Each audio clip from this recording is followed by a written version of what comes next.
တခွန်းမခံမဲ့ခွန်းတော့ပြန်ငါပြီခံပြောခဲ့တော့သားမမတရားပါလည်းမသိခဲ့လို့ပါဖေသူရဲ့သားသူရဲ့အနာမှာရင်အောင်မခွာမြဲထားခြင်းပြီးမဲ့လေ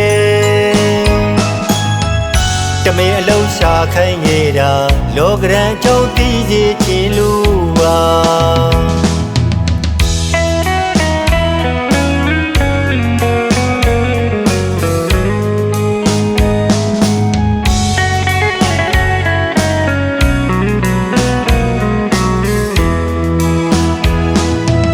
အဖေကလည်းဆိုပြီးတော့ဗျာတခွန်းမခံမဲ့ခွန်းတော့ပြန်ငါပြီ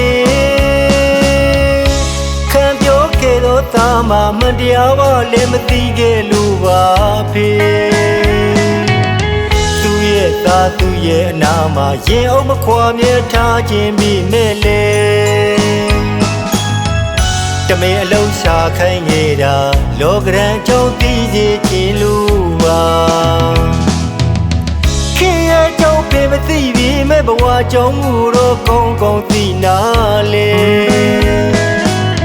တွေ့ကြုံနဲ့ရှင်ချင်းတုံတရားရှိစေဖို့တွေ့လန်းပြလို့ပြီးသူအမေပြုံးနဲ့ဆူဆုံးမှချင်းအပြေရိုက်တာကမချစ်ဘူးထင်ခဲ့တာ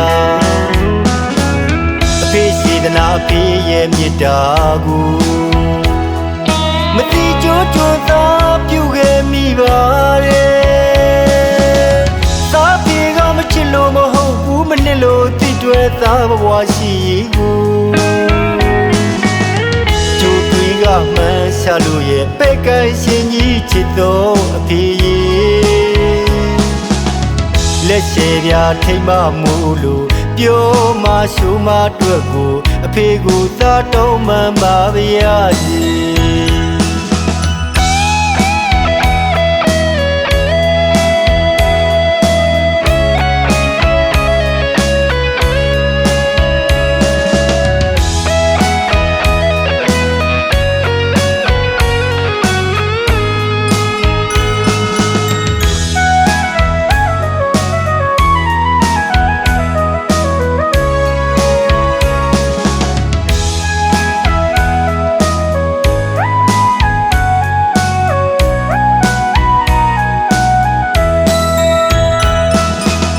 အဖေကလည်းဆိုပြီးတော့ဗျာတခွန်းမခံမဲ့ခွန်းတော့ပြန်ငါပြီ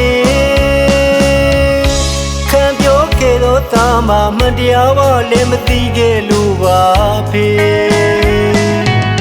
သူရဲ့သားသူရဲ့အနာမှာရင်အောင်မခွာမြဲထားခြင်းပြီးမဲ့လေတမင်အလုံးရှာခိုင်းနေတာလောကရန်ကြောင့်သိစေချင်လို့ပါခင်ရဲ့ကြောင့်ဖေမသိပြီမဲ့ဘဝကြောင့်မူတော့ကောင်းကောင်းသိနာလေအတွေ့ကြုံနဲ့ရှင်ချင်းတုံတရားရှိစေဖို့တွေ့လန်းပြလို့ပြီးသူအမေပြုံးနဲ့ဆူဆုံးမှချင်းအပြေရိုက်တာကမချစ်ဘူးထင်ခဲ့တာအဖေရှိသနာအဖေရဲ့မြတ်တာကိုမတိကျိုးချွတ်သာပြုခဲ့မိပါရဲ့သားဖေကမချစ်လို့မဟုတ်ဘူးမနစ်လို့တိတွေ့သားဘဝရှိကိုကျိုးတွေးကမှန်းရှာလို့ရဲ့ပဲ့ကိုင်းရှင်ကြီးချစ်တော်အဖေလက်ရှည်ပြထိတ်မမှုလို့ပြောမှရှုမှတွေ့ကိုအဖေကိုသာတောင်းမှန်ပါဗျာကြီး